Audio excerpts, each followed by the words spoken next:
Farnsworth. I'm from Newark in Nottinghamshire, and I was diagnosed with lupus when I was 30.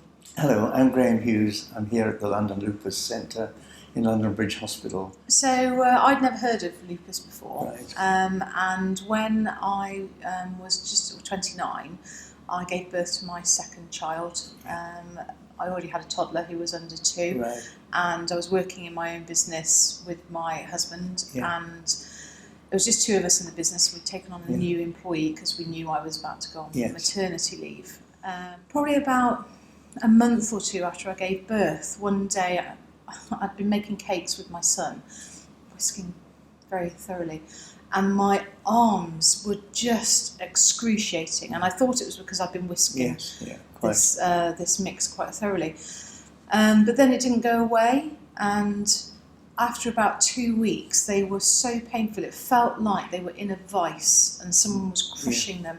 I couldn't lift them, I couldn't move, and I'd never experienced anything like that before. So I went to my doctor. First of all, they sent me away and was for some tablets and said, well, you just strained your muscles and it will be fine.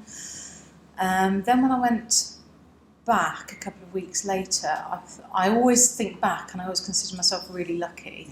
There was a locum that I saw, and he specialised in rheumatology.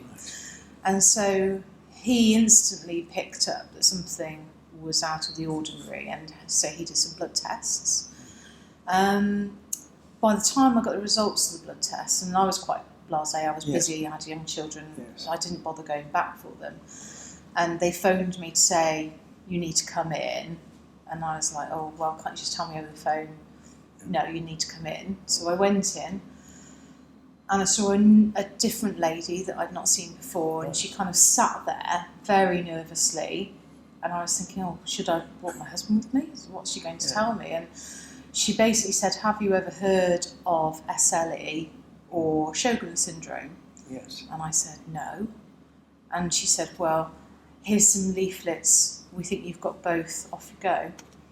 And that was literally all I got. And so I sat in the car park reading these 2 leaflets and thinking, what? Yes, I know. And then, of course, you go on the internet, don't you? And you just research even more. And I remember at the point at which I read something that said, you know, patients that are diagnosed with SLE can expect to live at least 10 years from diagnosis. And I'm thinking, I've just had children.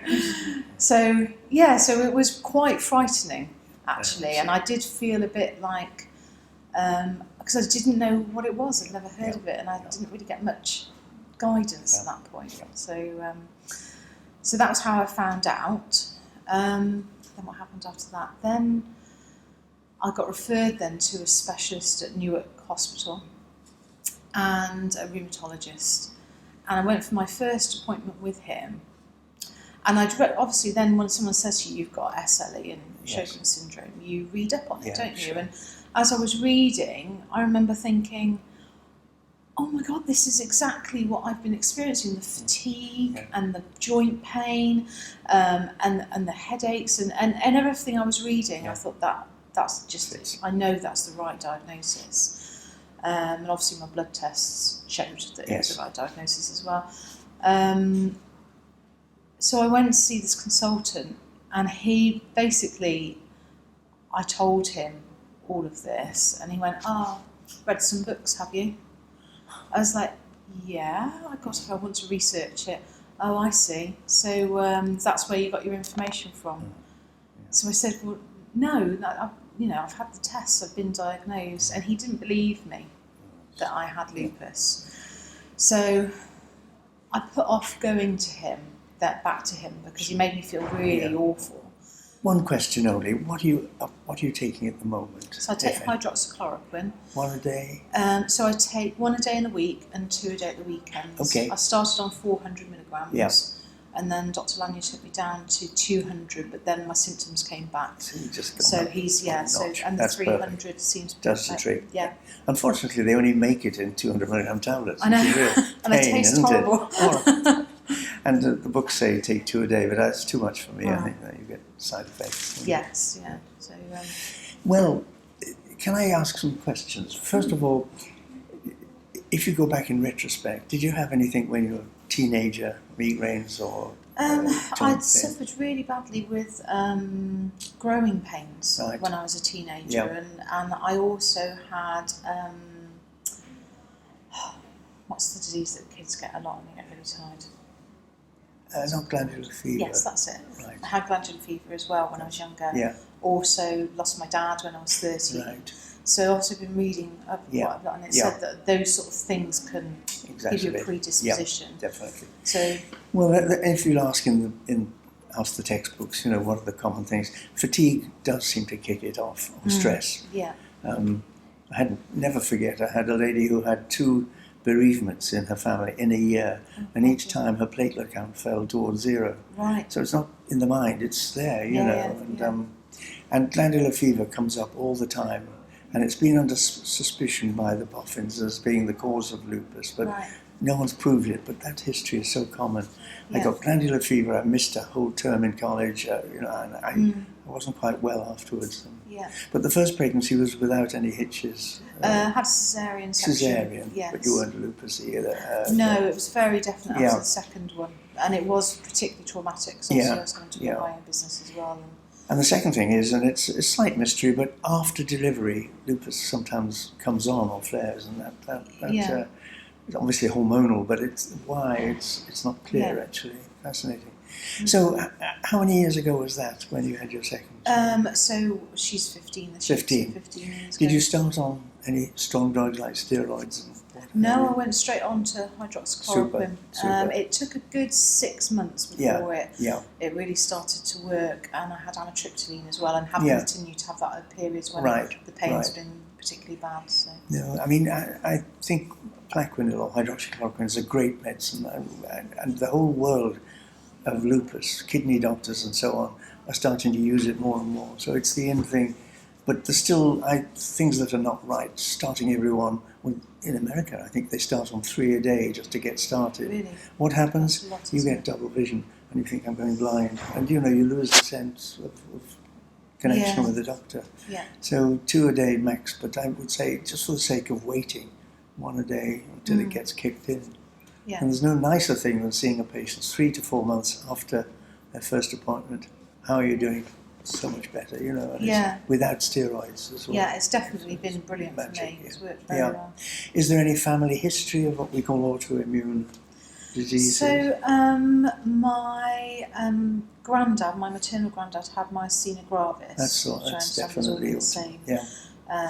Group of diseases. My sister, so I've also been subsequently diagnosed with fibromyalgia as well. That's part of the lupus. Yes. And my sister's got fibromyalgia as well, but she suffers in a far different way to me. So, she's not on Plaquenil, is she? No, she's not actually. No, she's tried all sorts. Yes, doesn't seem to give her any relief. Amazing how commonly fibromyalgia comes up.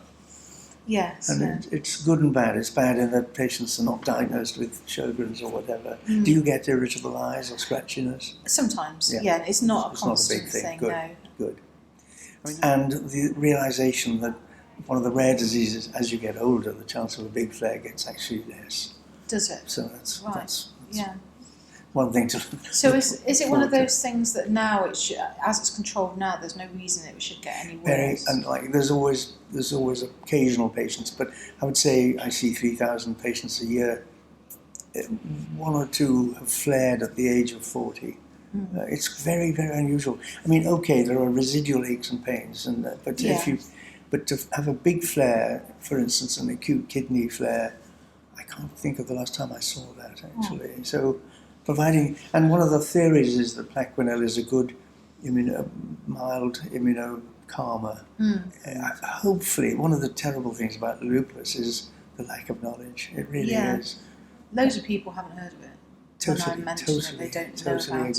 agree. So, and one thing you mentioned really struck home with me. It's often the locum that diagnoses it. I do feel really lucky that he was there and he picked up on that very quickly, because I have obviously read stories about people that have been misdiagnosed and it's gone on for years and years. Or worse, the doctor has not believed you. Well, I've been there as well, and that's not a very nice feeling. Annoying, I find it quite difficult to when I'm in pain Yes. or when I'm getting a symptom or something to Yeah. know whether to attribute it to lupus or whether Yes. it might be something else. Yes. So it becomes, so for instance, I can't grip anymore with my hands. Any pins and needles in the hand? Yes, I get pins and Right. needles a lot. And again, and I think, well, is that lupus or is that arthritic, or I don't really Yes. know.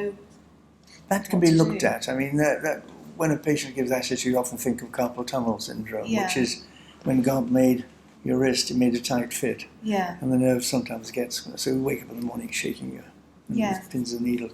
But I just find even cleaning my teeth, yeah, I can't grip my toothbrush. yes, that that's could quite be painful. carpal tunnel actually as well. Right, okay. I'm not trying to diagnose you No, here, absolutely no, but it's it's- difficult to know. yeah, I it is. find That may not be sometimes. lupus, but general aches and pains in a lupus patient is usually lupus. You know, Yeah. so And is there, in terms of the fact that my granddad had myasthenia gravis, Yes. and it's obviously skipped, yes, and now my sister Yes. and I are suffering these Yes. diseases. Is there any likelihood that that might go further down to my children and grandchildren at any point? very slight. Yes, you blame your grandfather for all this. I Okay. think, actually. But there's a genetic tendency. It's not very strong. We often see patients with one female member, usually with one of the autoimmune diseases like MS or rheumatoid or lupus or Hughes syndrome, sticky blood. And we do concentrate on families like this, but randomly it's unusual, I think, for you. And for your children to get it, no. But if, are they girls or boys? I have a girl and a boy. Yeah, for the girl, because autoimmune things are much more common in girls, Right. especially when the periods start. If Okay. she starts complaining of fatigue, glandular fever, etc., nudge the doctor to test with an anti-nuclear test. Right. No, I do find light as a problem, and I do find that when I go on holidays, I have to sit under an umbrella. Yeah, I can get instantly burnt Yeah. within it's half an hour. So true, and that can get better. right, okay. That can get better. I never forget one year, it must be 20-something years ago, at a lupus lady from Cyprus, nice child, what's the word? Greek lady, and she became quite friends, and my wife got to know her, and we went to Cyprus on holiday, and we met up with her and her husband and spent an hour or two on the beach, and she was sunbathing and she was fine. There was nothing at all. Yeah. I'll never forget her. No, it's just safest to stay under the umbrella. Yeah, I find, I because think so. it can get horrible sometimes. But sometimes you don't. We've obviously been talking for quite a while now, and you forget about some of those things. Yes, Sometimes you just yes. integrate them into Yeah, your life. yeah, So, exactly. I can't sit out in the sun, and I've got to put 50 factor on. Yes. And Well, someone said be the nice little English girl, Yeah. sort of, everyone else is brown. Yeah. Oh God, I hate it. I'm always the red and white one Yeah, by the yeah. pool. So. But